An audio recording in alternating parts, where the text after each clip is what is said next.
Hey guys, this week on the podcast we have Jeff Jakmides. He is the head throws coach at Walsh University. He's also a physical therapist. Now, I know some of you guys dig the throws coaches and throwers on here, and some of you are more interested in the powerlift and strongman stuff, but I urge you to check this guy out. He's got a lot of useful stuff, and it was a really interesting conversation with him.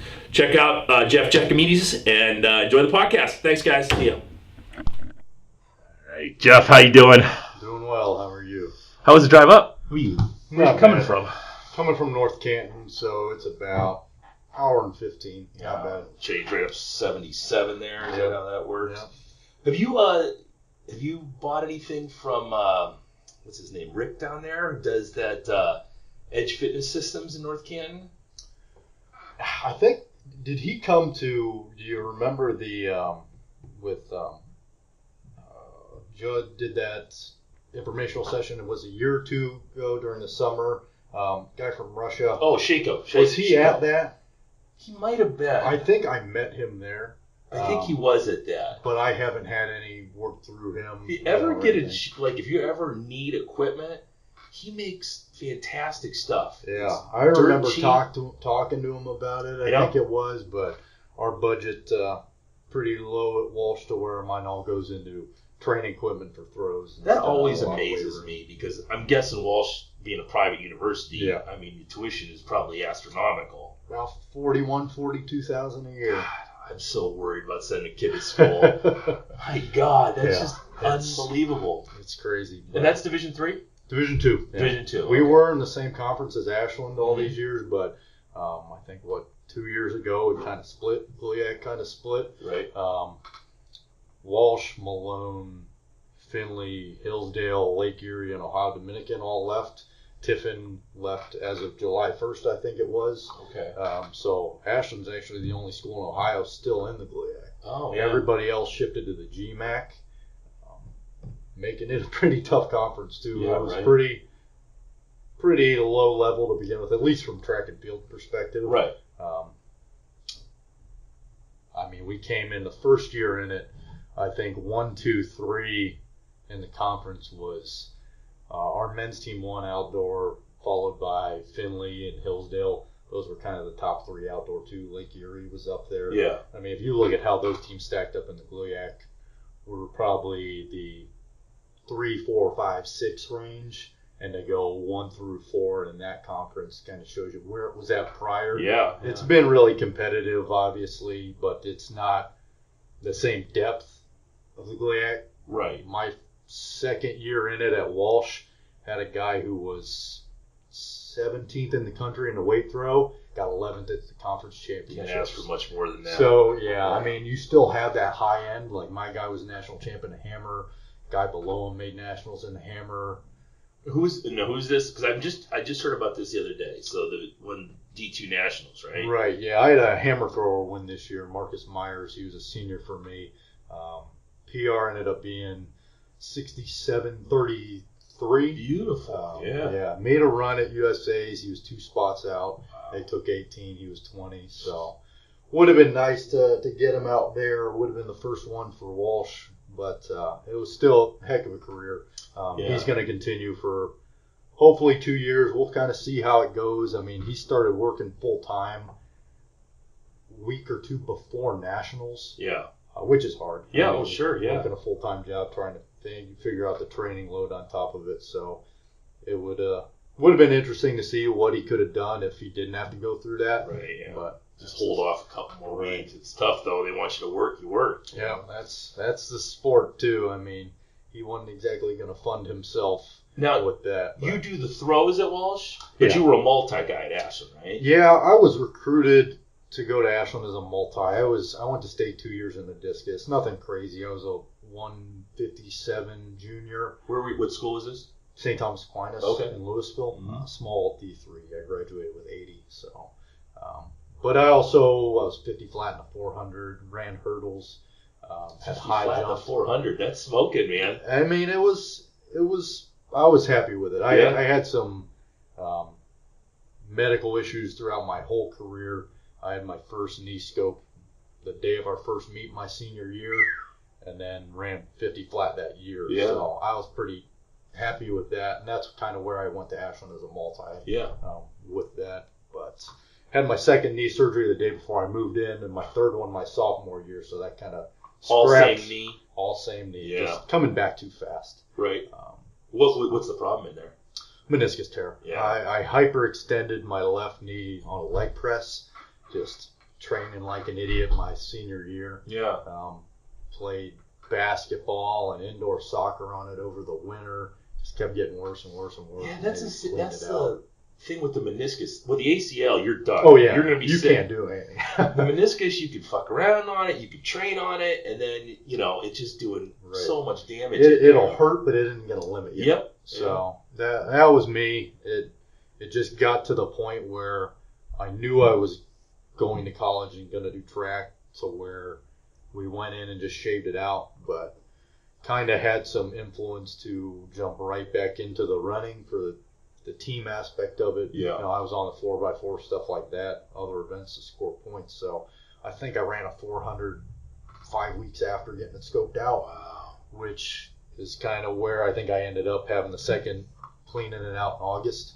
So it just wasn't smart on my part. And that kind of led me to being a therapist now, a therapist assistant, that just kind of understanding the process of healing and everything. Yeah. Did you have good PTs when you were coming out? Or? Yeah, I have. I had a lot of experience being in therapy. When I was younger, both my older brother had some back issues and I had some back issues. I don't know if you're familiar with it. There's it's called PARS defect, PARS. Scotty dog syndrome is another thing they call it. It's stress fractures on your lumbar spine, on the transverse process of the spine, and never knew where this back pain was coming from either one of us until they finally took x-rays and figured it out. So it wasn't like a catastrophic injury? No, it wasn't an injury. It ended up, it's a congenital thing. My brother had it, I had it, my sister ended up having it. Wow. And there's kind of three avenues you go with when you have that. First one's cut out athletics. Mm-hmm. And my brother somewhat went that route. Quit doing football. He focused on cross country and track and field a little bit. I went the route of probably went on and off of therapy for a year and a half. Mm-hmm. Just a lot of developing the musculature around it, back, core, the whole 9 yards, with a lot of reaction stuff. I remember they'd lay me down on a bench, have me close my eyes, and they'd drop med balls on me. So I'm just always in that constant state of pressure. Yeah. And that's for guarding for football. Right, You don't want to be a guy that's loose and then get blindsided, or that could have been a catastrophic injury. Right. So I went that route, and my sister had her spine fused. Out of the three of us, I'm doing the best, I think, now. Yeah. As long as I kind of maintain my strength in my back, I don't have any problems. But if I'm lazy and not working out regularly, doing my reverse hypers and my tire flips, I'll sneeze and my legs buckle. Yeah. So it's just one of those things. Sneezing will fuck you up worse than any exercise. It's terrible. I ended up going to a chiropractor first time ever. Mm-hmm. All my years of training, first time ever from a sneeze. And obviously it was something I'd done, whenever, but that sneeze is what got me. I was like, oh God, I can't move my neck. Huge amount of pressure. Man, every time. I remember when I was living in Columbus, I was carrying up, doing that. No, you never take 2 trips carrying groceries. Sure. Right. So I'm carrying all these groceries. I sneezed and just dropped. Yeah. It was just one of those things where it's like, Jesus Christ, come on, this is ridiculous. So. With your sister getting her spine fused, if you had a client come in with the same problems, would you advise that? Or, so many people go through that surgery. Yeah. So I worked as a physical therapist assistant in a skilled nursing facility. Mm-hmm. So I worked with, oldest person I've ever worked with was 102 years old. Right. And I've also worked with as young as a 26-year-old. So I see the full spectrum, and then obviously my college athletes. Sure.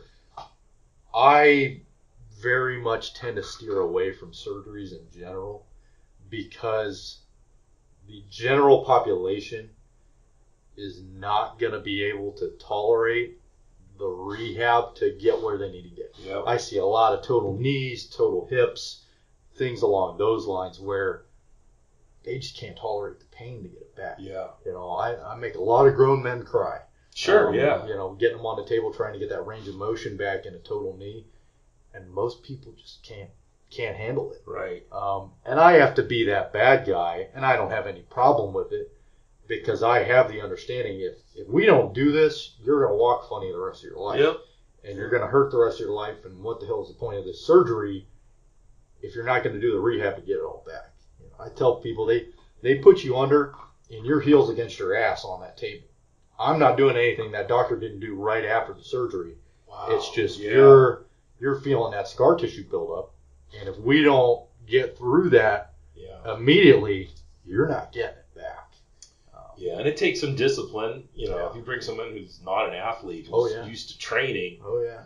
Every person I know of who's had that surgery, the fusion, is just as bad or worse off as they were before. They have to keep getting higher and higher fused. And I got a kid I went to high school with who he was a giant. He was being recruited by all these MAC schools as an offensive lineman, and he had back issues, and they had him fused at 18 years old. He has his back fused. I'm like, God, man, it just ruined him. Yeah. He didn't have the discipline to bring himself back, Right. and Yeah, my sister's experimented a little bit with some acupuncture stuff. She's tried a bunch of different things, but honestly, I think she still has a lot of problems with it. Yeah.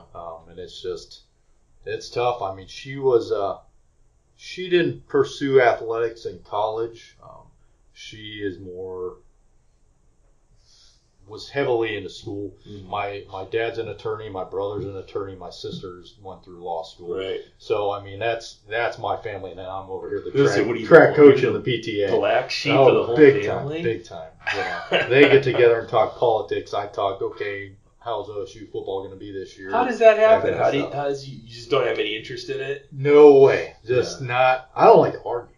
I mean, I don't like that. I can see that. I'm good at confrontation. Like I'll let you know it if I don't agree with something. Right. But to me, law is not so much right and wrong. It's I'm going to defend my case whether I think it's right or wrong. And that's not me. Like I'm going to have a stance on something to where I agree with it or I don't on more of a, I don't know, moral basis, whatever, to where it's the way I feel, and I don't need to defend it to you if that's how I feel.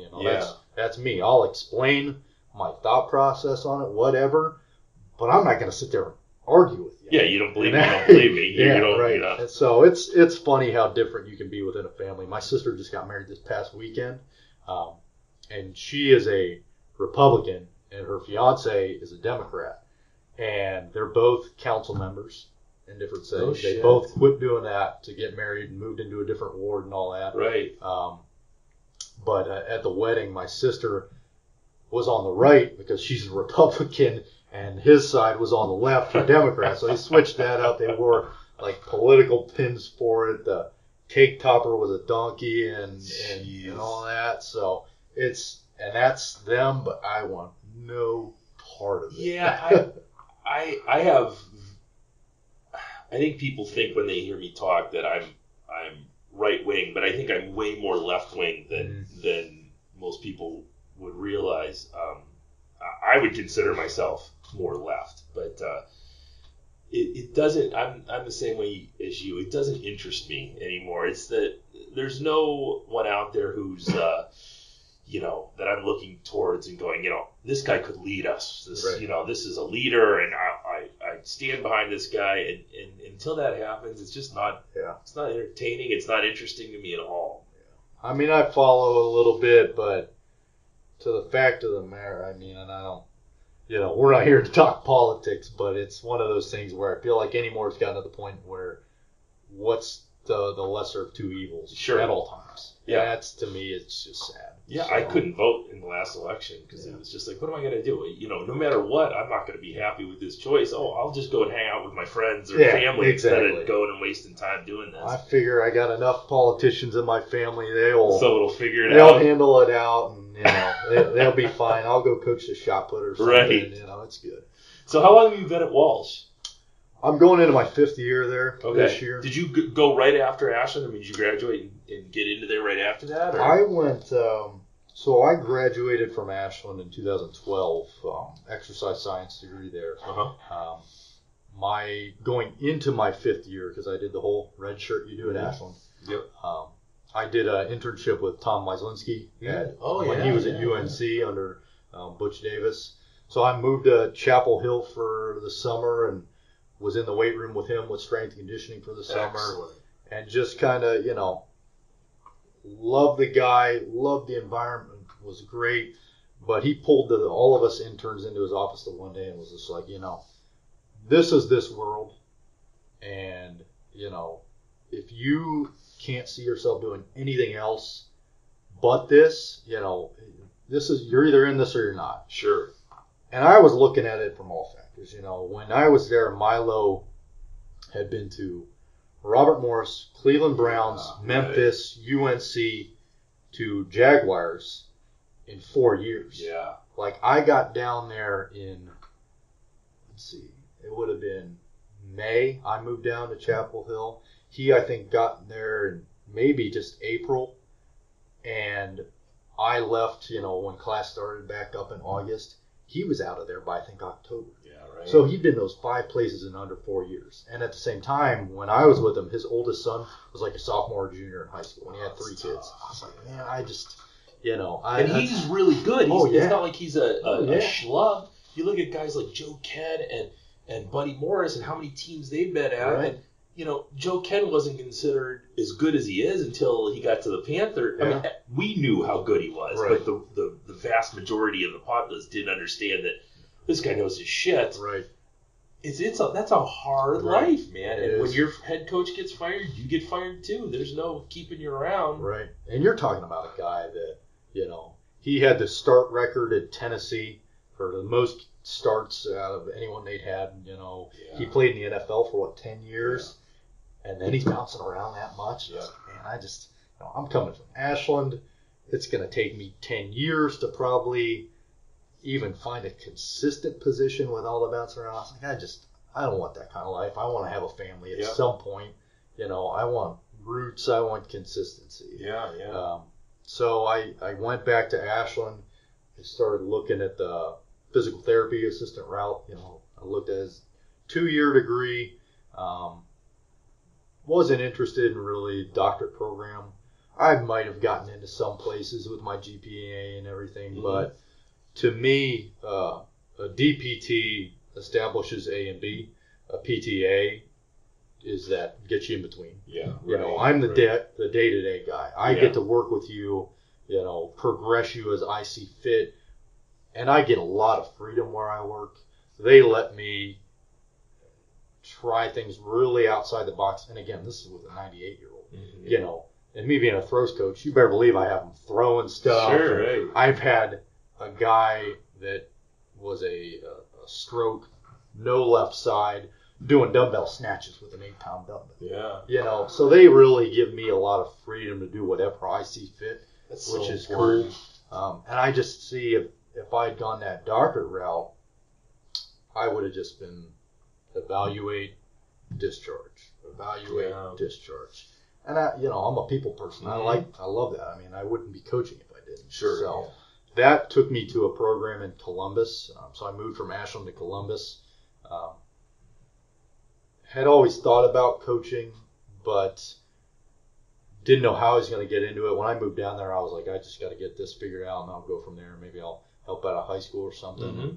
And, I order a pizza the one night, and the guy that delivers it's wearing a Capital track and field zip up. Right. I'm like, man, I bet they could probably use some help. I haven't heard a whole lot of things about Capital other than, I'm from Alliance, so Mountain Union's in my backyard, football, powerhouse, all that. You never hear about Capital, Right. So I called up the coach and was like, hey, I checked you out on TFers. I looked at your record board, stuff like that. Just wanted to put it out there. If you could use some help in the throws from Ashland, I have a lot of experience. I'd love to help out, even if it's just volunteer or whatever. And he had actually already hired on a guy from Kent State, he was a thrower there, Tony Connors. And he's like, I already have this guy, but would love your help in anywhere, with the decathlon experience. I mean, I feel comfortable coaching pretty much any event. I don't want to coach the sprints or the distance. Sure. I would coach the vault if I had to. It wouldn't be pretty, but I could do it. So I kind of started up with them as more of just bouncing around a little bit of hurdles, a little bit of jumps. And finally I was just like, screw this, man. I need to be with the throwers. So Tony kind of took shot put indoor, and I took the weight throw. And then when we got to outdoor, just for ease of practice, he took discus hammer, and I took shot put javelin. And that was my first year coaching. Yeah. From there, I went to Dominican University. You remember Brian Vickers? Yes. Yeah. So he was there for a year or two, and he was kind of trying to get out of the game. So he let me know that I was going to be opening up and help me get in there. So then I was at ODU for a year, and number 2 on the payroll, I made $4,000. Yeah, so right. Yeah. Finished up PTA school and was like, well, all right, am I going to stay here? Am I going to not? I kind of tried to put some pressure on them to, hey, bump me up. I'd love to be here. They never had a national qualifier. I took over the strength conditioning as well for the team. And I had 2 throwers hit Provo marks, and then a triple jumper and a hurdler. So it was a successful year for us. We got washed in the GLIAC, obviously. Yeah. But it was still, for that program, it was a good year. It's that when you mentioned that $4,000, when I was the throws coach at Amherst, and I'd been there, Amherst Steel, and I was there for, I was there like 16 years or something, but about 10 years in, I got asked to come and interview for the Baldwin Wallace throws coaching job. And again, a school that's probably $40,000+ a year for tuition. And the head coach, Bill Traskey, was a fantastic guy, just a great guy. And I always wanted to throw for him. I never got a chance to, but I went and interviewed with him. And I remember sitting there, and I was so excited. And I was thinking, I had all these ideas and where I was going to go with this program, and I knew exactly what I needed to do to build a legacy there of throwers. Yeah. And we get to the end, and he said, we'd be able to pay you $3,200 a year. And I looked at him, and I was just like, what? Yeah. It's like I was making more than that at the high school that was literally right behind my house. And I was like, I said, is there more money to be in the weight room or to do some extra recruiting? And he was like, no. Thanks, man. I appreciate it, but I just can't do that. That one's changed a lot, because I interviewed there a year or 2 ago. So I left ODU when Walsh opened up because it's closer to home for me. And, it's better, but it's not, I'm still working as a therapist. So right. It's better, but, so I interviewed at BW and everything, and they've taken off. They had a younger head coach there, great guy, but that one's over $30K now. Nice. The D3. Yeah. So it's good to see some of these smaller schools. Wasn't too long ago. It was like 2006, 2005, something like that. I think this. Last summer? Might have been just last summer. I interviewed at both Bowling Green and Baldwin Wallace. That's nice, though. That's good. But yeah, so.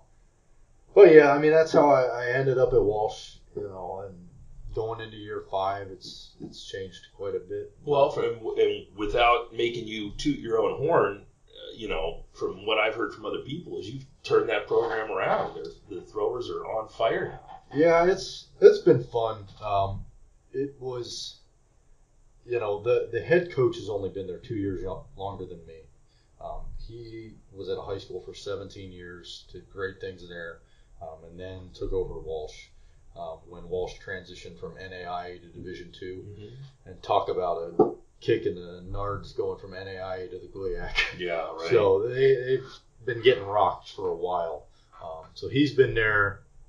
I think he's going into his 7th or his 8th year. The sprint coach is going into his 6th. I'm going into my 5th. So we all kind of came in at roughly the same time. And from what I was always told from the kids that had been there longer than me, it was a club team. Right. They didn't give a shit about it. So it was not successful. It was frankly just decent because they were in the AAIA. Right. But my first year, I inherited. I had 4 male throwers and 3 females. My guy that later became national champ was our top guy. He was a 173 out of high school in the discus, 193 pounds soaking wet when he came in, and 6'3", give or take. So we put him on the 15 to 20 pound a year plan to bulk him up a bit. I had another guy who was about a 50-foot shot putter, great technician, great family, everything. Another guy who ended up, we focused on the javelin with him, who was around about a 145, 150 guy. And then a guy who had gone military, had come back, and was just, the previous coach saw him in the weight room, was like, this dude's just a badass, come try and throw. And on the women's side, I had a pretty solid group, a lot more higher caliber athletes on that side. I had a girl who was a 142 out of high school. That's nice. And another girl who was 41, 42 feet out of high school. So I had some good stuff there solid, to build off of. So that first year was just, it was a ragtag bunch, and we had fun with it, and it was really about the long term, and they bought into that really well. And that translated into me bringing in 6 guys and 6 girls the next year. I really pushed the whole, we called it be the program, build the program. Mm-hmm. It was what it was all about. And that, from going from that to the next year, I had just guys buy into what we were doing, because I didn't have a lot of scholarship at that point in time. They didn't put it into the throws because they didn't really have any throwers. Yep.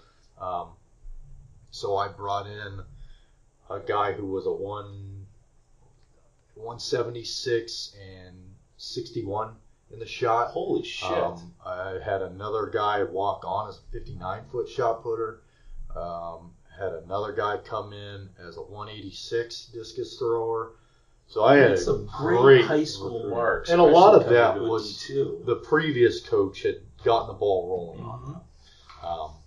But we kind of got those guys locked in early to where, frankly, they helped recruit the programs because they were so bought into it, which was awesome. And that got things rolling a little bit. This past year, I got a guy who was state champ, Division III in the discus and the shot put, dropped a 64, 65-foot foul at the end. He ended up redshirting this year, so we'll have him this coming year. So we brought some ringers in on the men's side. On the women's side, it's been more of trying to develop into it a little bit more. A lot of talent, great personality was where we started with. You don't come to Walsh at $41,000, $42,000 a year unless you love Walsh. Right. So no matter what I do as a coach to recruit you, I'm not one of those ones. I'm not going to text you every week. I'm probably not going to text you every month. Mm-hmm. If you're texting me, we're going to have a conversation or dialogue. Right. I'm not hunting people, because if I have to recruit you that hard to come here, you're not going to be happy here. You have to buy into that. I just posted something the other night about the gym here and about how I used to do that. People would show up and then they would disappear for a couple weeks. And I was constantly, hey, what are you doing? You got to get back in here. And then I was like, I'm not doing that anymore. Yeah. The people who want to be here are actually going to want to be here and be trained. And those are the people I'm going to want to be around. And they're going to, like you said, buy into that program, and it's going to build on them. It's not the guys you have to drag in by their nose to get them to do shit. Yeah, it just never works. And I mean, those people that you do kind of have to, you're always on top of them. Yeah. They're the ones that are more likely to bring down a group than build it up. Yeah, you're absolutely right. So, that's my recruiting side. So I contact, and I recruit the pole vault for us too, and I have a hell of a time doing that. You just can't get them right now for whatever reason, specifically the women's side. And maybe it's my personality. It doesn't blend well with them. I don't know. Most throwers kind of love when I talk about truck pushes, tire flips, and that kind of shit. Yeah. Pole vaulters are like, what in the hell is this guy talking about? So, I mean, I probably contact 300-400 kids a year. Yeah. So I'm sure as hell I'm not going to be trying to text every one of them every week. Yeah. So I just try and identify the ones that, first of all, you have to narrow it down somewhere. So I find the ones that fit the mold, distances wise or height wise, that what I need. Then it's academic standards, like can you get in, or are you going to be successful or not? Right. And then it's like get them on campus, and if you love it, you're going to tell me that. Yeah. If you're on the fence, I'm going to know. So, I've passed on some kids that, hey, if I just thrown money at and worked harder, maybe I'd have got them, but whatever. That's not what my program is, and it wouldn't fit in with the rest of the group that got there how they did. And I think a lot of it is going to end up being your personality and your intensity for the sport. You look at Judd at Ashland, and not to downgrade Ashland at all, but there's not a lot there. You're not going to Ashland because it's a beautiful. I mean, it is beautiful, but it's not. You're not going to have you're not going to go to shows on the weekend or something like Cleveland State, where you can go downtown and go to the ain't just venue. walking downtown and hanging out. I mean, you walk downtown, you're going to run into an Amish guy in a cart. You're going to Monty B's or O'Brien's, and those are your two options. But when you look at places like that, and I don't know if Walsh is similar, but you're coming there to go to school and throw shit. That's it. Yeah. And it makes for a nice atmosphere. Right. And I mean, it's very much an academic school. I mean, our women's team GPA was like a 3.68. Wow. And that's medically related fields. I mean, I have, just in my group of throwers, I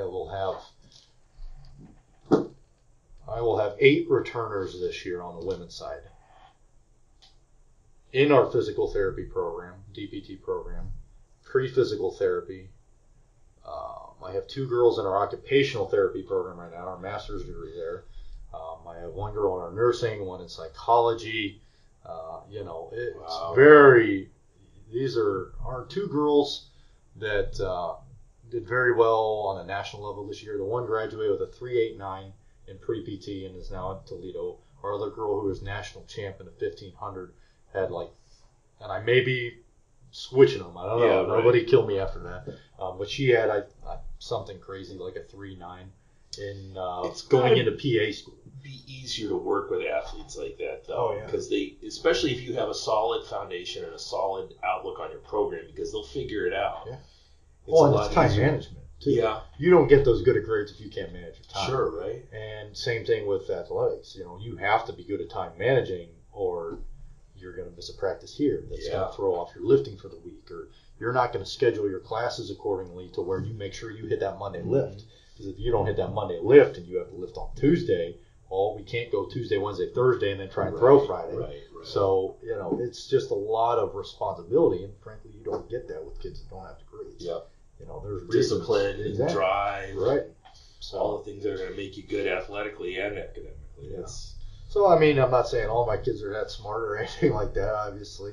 But for the most part, it's just a very academically centered school. But these are also the kids that it's academics and athletics. Yeah. They aren't worried about the other crap. Yeah, right. They're not. I'm not having the distractions and the disciplinary problems that some might have. And frankly, a small place like Walsh, there's not as much stuff to do to get in trouble too, which is good. Yeah. If they want to do something to go live it up a little, Cleveland's an hour away. Yeah. Columbus is, I think, 2.5. They can go to a Cavs game or whatever and all that and have fun, blossom for a concert, something. Yeah, right. Great, but for the most part, they're studying. We require study table hours out of every freshman. Doesn't matter if you're a 4.0, 2.0. You're stuck in a classroom with me. And trust me, I hate being in a classroom from 7:30 to 9 on Monday nights and Thursday nights more than they do. So it's tough, it's just an accountability thing, and we've been lucky to have the right personality come to the school, buy into the program, that it feeds itself at this point in time. Yeah, you're going to keep getting those same type of kids. Right. And that's Judd and Ashland. Judd has established himself as that program, obviously best Division II program in Ohio, if not U.S. Yeah. And obviously in contention for best throws program out of all divisions. Right, yeah. Across the board, and then the whole track program. It's so funny, and I was telling Judd when I interviewed him last week that no one's been mentioned on the show more than him. I mean, because I've had so many Ashland people in here, and it's so cool to see you guys. You guys have this instant pedigree that coming out of there that it's very similar to what Bill Belichick has at New England. It's like, I'm going to get a Bill Belichick guy, you know. Right. And these guys go out, they become successful, and you know, maybe they don't. I don't know anything about football, but you know, it's kind of cool to see you at Walsh and Bridenthal in Pennsylvania and Zach Ball doing it up there in Michigan, and it's really cool to see that. It's cool. I mean, it was pretty cool at Nationals this year outdoor. Judd had us take a picture, and it was Judd, Blaine at Finley, me at Walsh, Chris Powell down at Queens of Charlotte. Just met him, yeah. He's another great one doing this big guy's things down irritated because he came up and we were like in the middle of a competition. Yeah.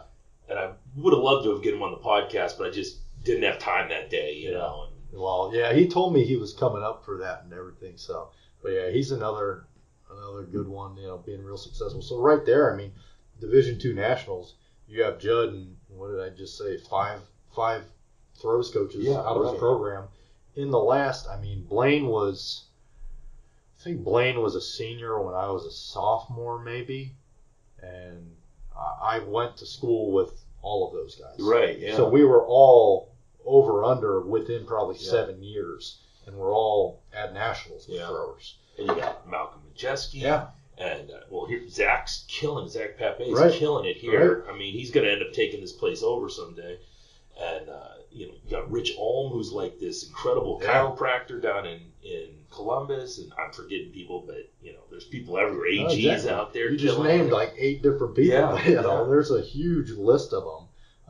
That just, you know, Kurt obviously doing it. Kurt, now that he's making that transition, and I think his guys did phenomenal at nationals over there. Yeah, Kurt Robertson. Yeah. You know what, that dude? It was so funny. I interviewed him for the podcast, and he's telling me how he's done throwing and how he retired. And he's sitting there in his chair talking about throwing, and no one can see this for, you know, there's no video. And he's got his hand up perfectly, and he's turning his foot, and I'm like, dude, there's no way. You're going to pick up some kind of throwing, Masters, or you're getting the Highland Games or something, but there's no way you're done throwing. It just isn't going to happen. He's got different priorities now. Yeah. But you're always going to have that itch to it being involved anyway. Yeah. You know?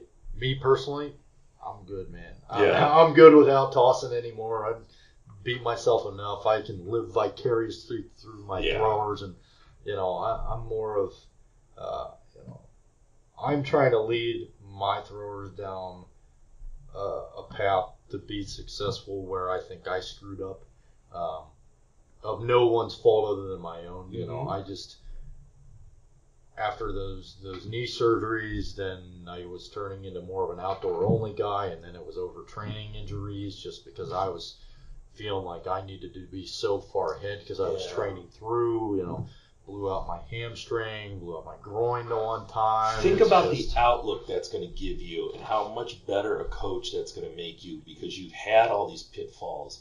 You know, if I look at guys who are fantastic athletes, and a lot of times they can't make that transition. And I've got a guy in my head right now. Yeah.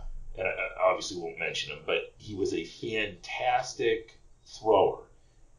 And I watch his athletes now that he's coaching, and I'm going, how are you not picking up these technical mistakes? You know, they're horrible. But you look at a guy like you who has made all those mistakes, you know, and you can pull from that, and it's going to be so much better for your athletes. Being a guy who's gone through this and go, hey, don't go that route. This is the way we're going to do it. And you've got the knowledge from being a PT too, which is invaluable. I wish I had that kind of knowledge. You know, it's cool. And I tell people I coach from the perspective of, you know, and I'll ask kids, it's like if I'll talk to a group of high school kids, or I do a camp, or I work Judd's camp, I tell them, you know, so what's your PR? Let's say your PR is 100 feet, just because it's a nice number and I'm not good at math. You know. So most people think if I am physically feeling 85%, 90%, that's pretty good. Right? That's legit. Right. Well, are you okay with throwing 85 feet, 90 feet? Because if you're physically telling me you're at 85%, what makes you think that you're going to perform at a level over 100%? Right. So it's like you got to make those ties in. I'm not saying you can't.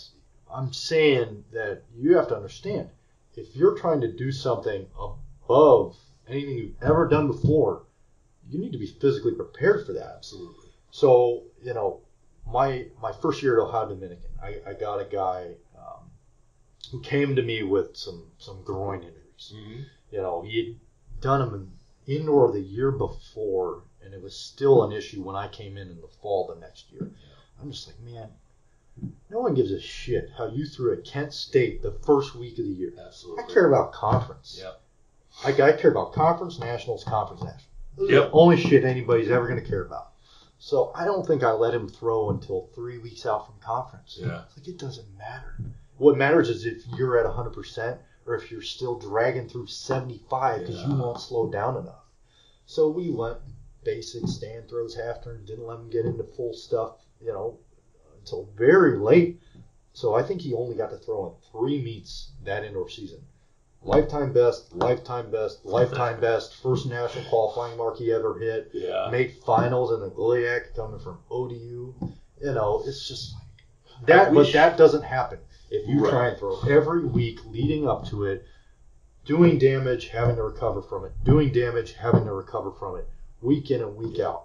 You are better off take this week off. That's 2 extra days of recovery. And it doesn't have to be a guy who's injured. One of the things that drove me nuts as a track coach, and I worked for 2 guys at the same school. One guy was a former college throws coach who was fantastic, and he trusted me that I knew what I was doing. And the other guy came up from a junior high and took over the program, and he was a micromanager. Yeah. And what I tried to explain to him that I didn't have to explain to the first guy was, he would ask me what I'm doing with the kids, and I'm lifting them this week. Well, okay. Well, you're going to take off before the Wednesday's meet? No, I'm not going to do that. And then he goes, well, when are you going to dual stop meet's lifting? real important, man. Right. I said, I don't care about that dual meet, and I don't care about your relay on Saturday. And all I care about is conference, districts, regional, state. That's all I care about. And I'm going to score huge points for you there. Just leave me the fuck alone till we get there. And I'm going to lift them all through the year. And I'm going to, kids would say, well, so-and-so told me that, I shouldn't lift today because we got to meet tomorrow. I'm like, no, we're going to lift today. I got a goldfish. I thought we were talking about shit that doesn't matter. Right. Exactly. That's one of my favorite lines. Yeah. It was, who Garrett Gray is? He's a former I've heard hammer that name, thrower at Ashland. Mm-hmm. Garrett's a very funny guy. And that was his pickup line at the bar. He used one time. This he'd go and hit on a girl or something. She'd be like, oh, I got a boyfriend. Oh, I got a goldfish. I thought we were talking about shit that doesn't matter. So I use that on people all the time now. It's one of my favorite lines. But it's like, seriously, though. Yeah. Like, it doesn't matter. Nope. So why are you so concerned about it? You're going to screw up your training for the year to throw, again, like I said, at Kent State at the beginning of the year or something. Like, now it's different if, we're training for that to hit a national qualifying mark that we don't think is going to be beaten. Like, if we're trying to lock in a top spot to where you're not going to drop out of that, so then we can train through to nationals. Yeah. Totally different thing. That's what Judd does. Right. Judd will come in strong, hit a big mark, train through all the way to nationals, hit a big mark outdoor, like the week after nationals they go down to a meet, or the next week, only 1 week off, throw a big hammer mark or something, and then train through. It's a good idea when you look at it that way. When you have that, I tried to roll the dice on that, and I've had 2 guys be first one out. Now, right. That just started out high and just kept drop. So, I mean, if you have the athletes that are going to be a top 10 guy regardless, you do that. Yeah. We did that with Marcus in the hammer this year. He came in, hit a big hammer throw the first week, and then we were on cycles that was throw, 2 weeks off. Throw, 2 weeks off. Because guess how the format is for nationals? Conference, 2 weeks off. Nationals, 2 to 3 weeks off. We were hoping for that USA mark. Yeah. So, I mean, again, smart. That's smart. Having the weekend off or use the weekend as a training is invaluable. Mm-hmm. I mean, think about it. If I'm a college coach, this is your schedule for the week. You've got 7 days in the week. Required day off that's usually Sunday. Mm-hmm. Okay, that leaves us 6 days. If you throw hammer and discus, That's comp on Friday, comp on Saturday. That leaves me 4 days to train. Monday, Tuesday, Wednesday, Thursday. I don't want you training 4 days straight and then competing for 2 days straight. We're not going 6 days straight. So that really means I have 3 days of training. So we'll usually go like Monday, Tuesday, off Wednesday, a little pre-meet Thursday, some variation of that. But if I can hit a big mark and then take the next 2 weeks off, then guess what? I can go train Monday, Tuesday, rest day, Wednesday, train hard Thursday, Friday, rest on Saturday, get a little bit of training on Sunday to kickstart the week. Like, what do you think's more valuable? You know, you can hit a much bigger base of volume to then pull back from by the end. If you're talking about tapering down volume and intensity, you know, at the beginning here we're taking 30 throws a day and trying to hit 100 to 150 a week. You can't do that with two days of comp. Yeah. What's your max? You're going to get 3 warm-up throws, 6 throws if you make miles, 9 throws out of a day. And doing that for 2 days, it's just a wash. Yeah. Like, you know, so. And that's a good thing for all track coaches to realize, too. Or even like, so one of the things about football coaches is, you know, they lift them all year long. And then come football season, they back everybody off as soon as, like, the games start or even before that. Right. And not only are you backing off the juniors and seniors that are actually playing, but you're backing off the sophomores who are going to sit the bench. How much time are you wasting that these kids could be training? Go throw them in the weight room and let them lift, you know? If they aren't playing, what the hell's the point? And it's the same thing with track. You know, you're wasting all that time that you could be training for something that actually matters instead of, it's just so much wasted time. But I don't know if people actually think that way. It takes a little bit of having competed yourself too and figuring that out. That'll help you, you know. People just don't understand the toll it takes. You know, college track meet, you know, if we compete on a Friday, you're probably going to be in class from probably 8 o'clock till noon, grab some lunch, get in a van with me, probably 2-hour drive or something. You're going to sit around for probably 3-4 hours, warm up, throw, 2-hour drive back, go to bed, get up early the next day. Saturday meet's probably going to be like 10 hours. You know, you've just got to know what you're doing and know what, not even just the toll of throwing, but just being on your feet. Yeah. You know? If I have guys that aren't competing and they want to come watch the meet or something, I said, fine, but your ass better be sitting down at the very least. Frankly, I don't want you there that much, and that, you know, takes away from the whole team and support. Yes, but at the same time, what's going to be, again, conference nationals. I want you to be there at conference and be that teammate there. You know, feel good, and be healthy and rested. I just sent out my email to my team for the summer, and I'm a little late to it because I've got, you know, I had a wedding last week. I'm on my way to one this weekend. I got my bachelor party next weekend. Then I have a therapy. I'm working the whole weekend, and then I have another wedding, then my wedding, then honeymoon. Like, I've just been slammed. Yeah. So I finally got them an email, and I don't really give them a summer program. I did it in the past, but it's, you know, I just want them to come in athletic. I tell them what we're going to do in the fall, and I said, this isn't your workout. These are the workouts you need to be prepared for. Right. So good luck. You know, you're never going to be ready. You're not supposed to be ready. It's to show me what you've done to prepare, how you respond. And in that email I wrote, you know, once we get into this, you need to understand what we're doing. I make a ton of random ass analogies. I'm all over the place when I coach. You know, one of my coaching cues is bar fighting. You know, from Warren Shopwood, you got to grab the bottle and then smash it over someone's head. But if you don't grab it first, you got nothing to pull from, right? Right. Yeah. I make shit up. Catch the wrap and then So, you know, I said, you know, we're building a muscle car here. It is your responsibility to build a fuel tank over the summer. Over the course of the year, every day you're either putting fuel in it or you're not. So if you want to reach that final destination, you better have enough fuel. And it's a day-to-day thing, and it's a composure thing in order to do that. If you're pouting because your girlfriend's pissed at you or you have a shit practice, you didn't have fuel that day. Yeah. So you need to have the fortitude, the mental fortitude to, can I keep my composure when I feel like shit because I got rocked in the weight room that week? Can I keep my composure when it's raining outside? Can I keep my composure when I had 2 finals the day before? Can I keep my composure when I got 2 finals on Monday and I know I'm going to be at a track meet for 12 hours? And on the flip side, can I keep my composure when I feel fucking awesome? Yeah. Like, people don't take that into consideration. They're like, well, if I feel awesome, this should go really well. Mm-hmm.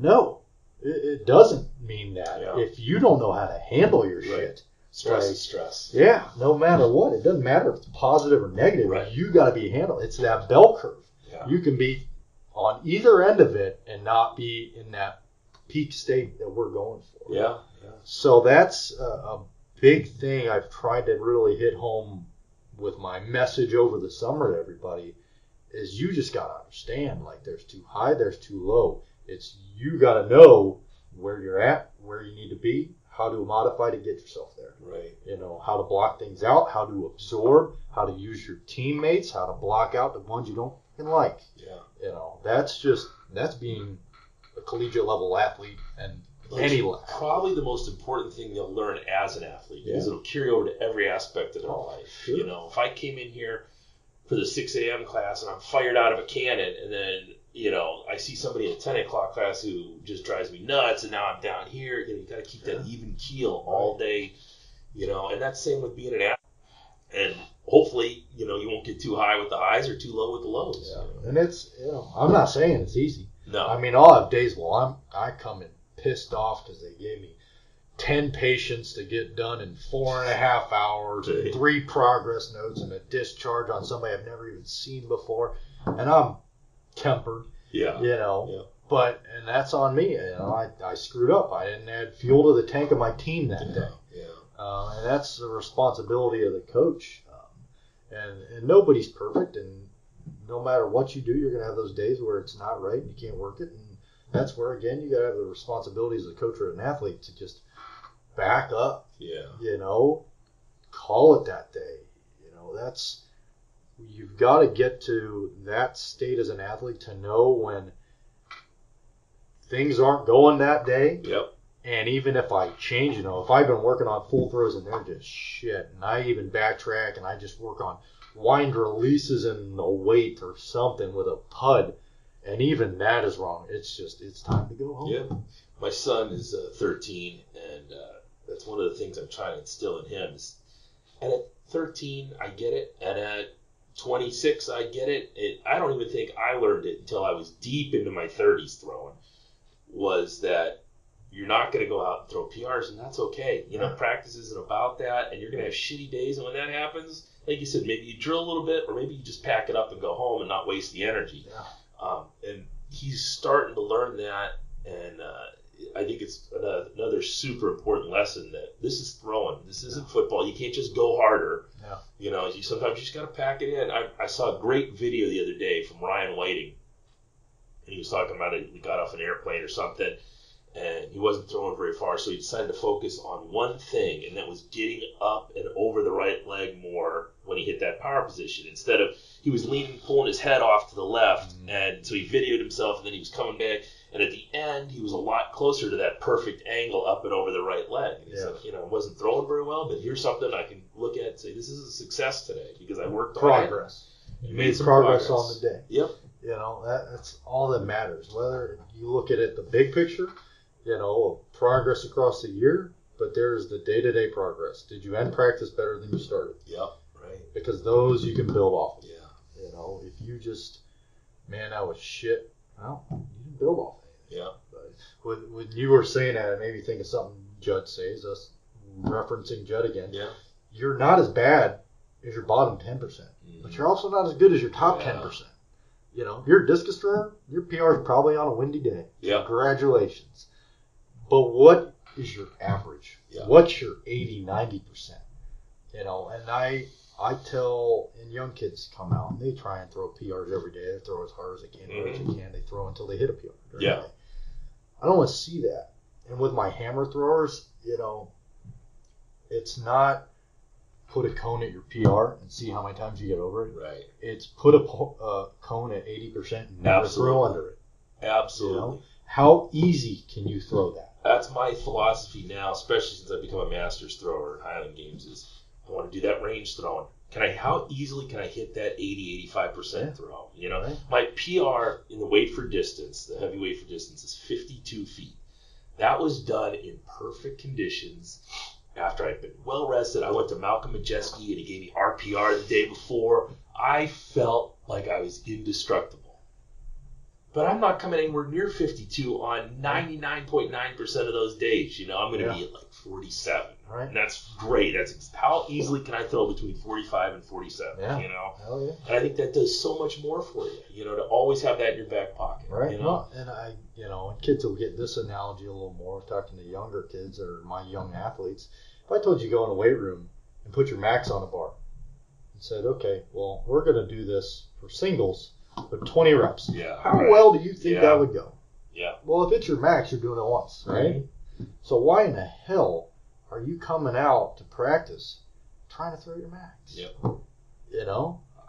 And it's just one of those things that, oh shit, my God, that makes sense, right? It's like you need to train in that range, you know, that 80% range. That's where you're going to make modifications. How hard is it to change something about your technique when you're going for max effort lift? Like, are you kidding me? Yeah. If you're doing a max effort lift, you're just having somebody give you a sternal rub and smack you in the face and turn up the metallic. Yep. You're not all those thinking. days of practice is Right. carried over. Money's in the bank, you know? So you can't waste your practices with that mentality of max effort. Yep. You know, it just doesn't build on anything. Yeah. So, and that's when you get your freshmen coming in at the beginning of the year and like, oh shit, he's throwing this. I gotta nut up and throw further. It's like, man, you're slowing down your progression. Yeah. That's all it is. It's great that, you know, you have that mindset. You can instill that in your athletes, because I think a lot of kids don't get that. And a lot of coaches will look at throwers and go, oh, you know, he's 2 feet under his PR. Why, you know, they don't have the tools in the toolbox to figure out that, okay, that's okay. Yeah, you know, awesome. his technique looks great, and it's getting there, and, you know, we'll put all this work in. And, you know, when you look at weightlifting, same thing as throwing. You're going to have your good days and your bad days, but it's not about what you did that day. It's the accumulation of 10 years or 15 years or 30 years of that over and over and over again, putting that time in, and just building on each other, you know, building on your good days, building on your bad days. Yeah. Yep, that's, you control what you can control. Yeah. But the thing you can always control is your outlook on everything. Yeah. You know, can you take the positives from it, or are you focused on the negative of it? Because you're not, you know, you can't build off of negativity. And I coach I'm a very, very involved and animated coach. Like, I coach after every throw, you know, because you know, these kids don't want to hear you're perfect. Yeah. Why the fuck didn't it go 190 feet then if that was good? So I give them a ton of feedback, and that's overwhelming for a younger kid. But I coach from that idea of you want something to work on, you know, and I give positive reinforcement. Don't get me wrong, but I'll give them what do we need to be a little bit better? What's this little tweak? Yeah. That little tweak? Yeah. No, it's how you grow. You know, until you understand it, until you can turn around and look at me and you know it. Yeah. And then we got it. And then, you know, on meet day, it's turn the lights off and just roll. Yeah. But until you can have that kinesthetic awareness of what our goal with your technique is as an individual, then that's where coaching comes into play. Yeah. Obviously, I don't give as much cueing to my seniors and my juniors as I do my sophomores and freshmen. Because again, I don't care how you're doing Right. It's, again, long term for me. I tell my freshmen coming in, freshman year is about acclimating to your environment, getting used to me as your coach, getting used to your teammates, getting used to track and field from September 1st until end of May. Right. Yeah, It's that's like huge. you've never done any of these things before. You're not living at home anymore. Mom isn't cooking you meals. You got to not be a dumbass on the weekends when you have it all over probably. You have these decisions to make. That's freshman year. Sophomore year is coming in knowing what to expect. You've been here, you've done it, you know what fall conditioning was, you know the standard and the expectation coming in. You've experienced it before. Now it's, I'm ready for it. Yeah, no I can excuses. do things. You should be prepared. Yeah. Junior year, senior, put up or shut up. Yeah. Man. I mean, it's on you at this point in time. Have you done the work? Did you make the changes? What are the little fixes? Boom. Yeah. Go. Let the volume carry you to further stuff. Be a leader. Understand the benefit of the progress you're going to make as an athlete based on how much those around you progress. I do meetings with mine on establishing leadership roles. Not everybody's going to be that comes in like a ball of fire, hyping everybody up. If everybody was like that, it just blaze out of control. It'd be exhausting. So I identify that. I've got my athletes that are my maniacs. I've got my ones that are my more level-headed, bring it back down. Because those same fireball people are the same ones that are also quick to a little shit to bed sometimes. Too much. We can't control that first throw, so it's a foul. Now, oh shit, round 2, got to bring it back down, but not too far. So I got my level-headed people there that are kind of that, that balance for me. Yeah. Then I've got my people who are just my ones that, oh man, everything's okay. You've got finals this week, it'll be fine. My ones outside of track that keep everything, at homeostasis all over the place. Yeah. So you can't expect things out of people. It's not who they are as a person.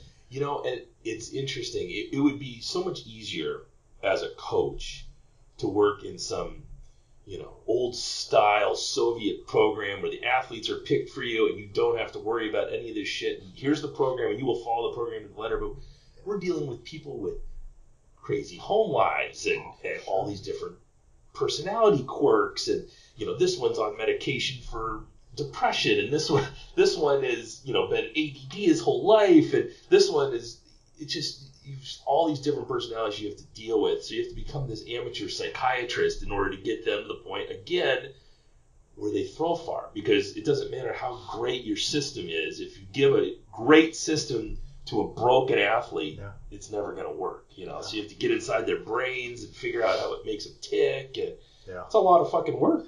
And that's probably one of the sole biggest things I took from Judd going into coaching was it does not matter how good your program is if the athletes don't buy into it. Yeah. If they don't freaking blind trust and have faith that you are doing some crazy shit that's going to make them better, it does not freaking matter. Yep. It's more important to have athletes that buy in than athletes that have an awesome system. And Judd talks about that. He probably talked about it on his podcast. We probably spent a half hour on it. How he would do 10 by 10 on the snatch, and then it was 9 by 9, and he talks about that. But he bought into that shit because that was his coach, and that's how it was. And Judd did phenomenal under that system. Yeah. Now, obviously, that works to a certain level. Then it's got to be the right system and all that. But honestly, if Judd hadn't done that to start, he wouldn't have been. He probably would have been still a badass, but he was maybe a not genetic the same freak, level. but he never would have. Yeah, and he wouldn't have spent the amount of time figuring out the right way to do things and become obsessed with the right way to do things. We're going up. He just texted me last night. We're going to go up to the Swiss seminar up in Canada together, and that opportunity to learn from the best guys in the world. Even with him, I'm 44. I'll be 45 by then, and he'll be 60. Still trying to learn to get just that little bit better and make that program just a little bit better. And if you come out of the perfect system with the perfect coaches, and maybe you don't become as good a coach as you could be. Nothing's guaranteed. No, it doesn't matter. Like you said, your guy that was this freaking stud had to have his spine fused. It doesn't matter. Yep. You have to just work with what you got and obviously improve everything. And again, progress is all that matters. Yeah, How much you progress is totally, subject to the individual and the individual circumstances they're living in. Yeah, right. Environment. Couldn't agree more. So we're getting married here in what? 2 weeks? Man. 3 weeks? August 11th. August 11th. It's coming up quick. Awesome. We've been so busy with everything else that it's, it's a lot to be ready for. It's a lot of work, but and I'm sure she's Oh, yeah. driving her insane. Yeah, but the good thing about getting married is the second that guy says, "I now pronounce you man and wife," you just let go of that, and then you just have fun. It's everything leading up to there is ridiculous, and then you just relax. Yeah. It'll be great. And people have asked me, and I get asked probably every day in my therapy job because I'm one of 2 male therapists in a place with probably almost 20 therapists. So every day somebody's asking me, one of the girls, are you excited for your wedding? Blah, blah. I'm like, I despise the planning. Yes. As terrible as that It's horrible. sounds. Yeah. But, I said this yesterday to somebody. I was like, I'm just going to start saying I'm freaking stoked for the honeymoon because that'll mean everything else is over. And I mean, where are you going? We're going to Costa Rica first, so I'm pumped. But she has done everything for the most part. That's the way it should be. We don't know what the fuck we're doing. And I try to help where I can. But I suck. My wife actually hired, because she's busy. She works for the VA, and she's a busy lady, and she hired this guy. I don't know if he knows he's gay, but he's super flamboyant. He was just like something out of a movie. Like if you were going to cast a wedding planner, this would be from Central Casting. This would be the guy, and he just took over and just made this just perfect and had it all set up, and so. Our planning was negligible, and that was good because I don't think as far as a girl she wasn't into it either. Most girls are into it. She was kind of into it, but she's more analytical and didn't really want to be. But he knocked it out of the park. In a couple weeks, when you're sitting on the beach in Costa Rica, you're going to be so happy. Oh yeah. Yeah, and her and I are very different in a lot of ways. We joke around and. On a scale of 0 to 10, if she's not a 5, she's crying. If she's too low, she's crying. If she's too happy, she's crying. If she sees a puppy, she's crying. Me, I don't really have a scale. I'm just kind of constant.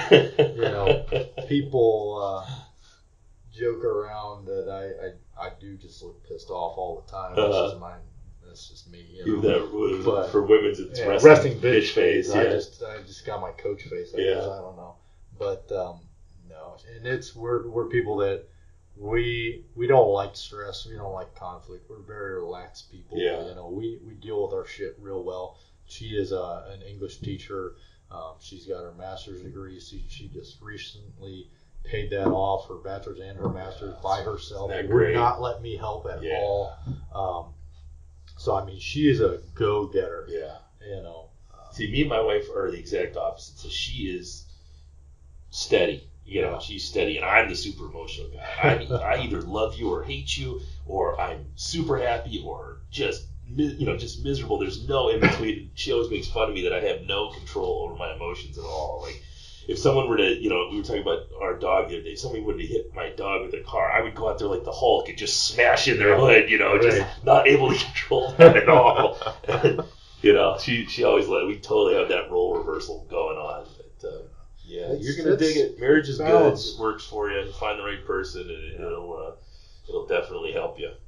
It would be cool to see where things take us and everything, but until then, I'm just excited for August 12th. August 12th, and then track season starts after. So. As soon as I get back, it'll be I think we're going to Costa Rica. We're leaving on the 13th, getting back the 19th. I think she's planning on dodging school, like teacher inserts, whatever, on the 20th. And she starts up the 21st. My athletes will move in probably that weekend, I want to say. At least my freshmen do. Yeah. And then the next Friday, NCAA rules, you're not allowed to start anything, basically coach organized until after the 4th day of class. Right. So that fifth day of class, first day of conditioning. Yeah. I like to start off with, a nice kick in the ass going into that first weekend at college to where this is the tone. You're not going to be able to do a 6 or 12 ounce curls over the weekend. And you will know my expectations for you, and you will have an idea of what's going to happen if you screw up in any way, shape, or form. And if you make it through conditioning, we know we have someone who really wants to work. Exactly. That's all you can ask for. Yeah. This has been great. Yeah. I'd love to have you on again, and maybe during track season or something when you're not too busy, maybe between indoors and outdoors or something like that. And love to see how you're doing. That'd be awesome. I'm enjoying this. You got an awesome thing going here, and love the podcast. It gives me something to enjoy on the way in and out of work, other than the Good. race. So I can do that. Great. If I can do that, I'm winning. So, all right. Well, this has been the Refined Savage, and we will talk to you soon. See ya.